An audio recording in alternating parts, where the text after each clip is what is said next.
C'est deux choses, Fourvière. C'est un ex-voto d'abord. C'est une église votive voulue par les Lyonnais pour exprimer à Marie une reconnaissance. En un siècle, le 19e siècle, où on se tourne vers Marie. Et puis, pour des gens plus profanes, c'est vraiment un monument extrêmement important pour l'histoire de l'architecture et de l'ornement du 19e siècle, français et même européen.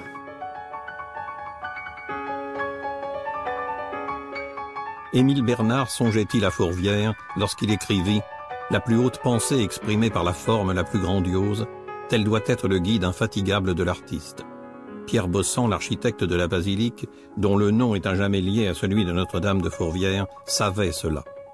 Son œuvre se devait être le gage de la confiance en Marie. On verra que, conçue dans la douleur, puis née dans l'espérance, elle sera baptisée dans la joie. Que d'âmes viennent ici chercher la lumière qui doit les guider en des circonstances décisives, orienter leur vie et leur apostolat, et du même coup assurer le rayonnement du Christ et de son Église, écrit le chanoine Escaut. Que de touristes, pouvons-nous ajouter, viennent en nombre se fondre dans le décor grandiose de ce vaisseau marial, véritable fête pour l'œil, fanal étoilé pour l'esprit, dont ils conserveront pour toujours en mémoire l'imposante et pourtant si sereine image. Et d'évoquer Paul Claudel s'enthousiasmant.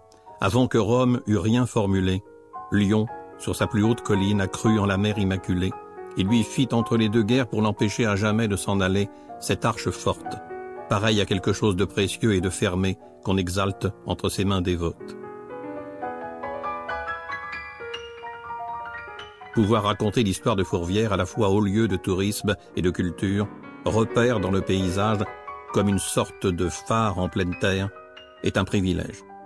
Parvenir à la faire aimer est une récompense, car y monter, c'est s'élever corps et âme.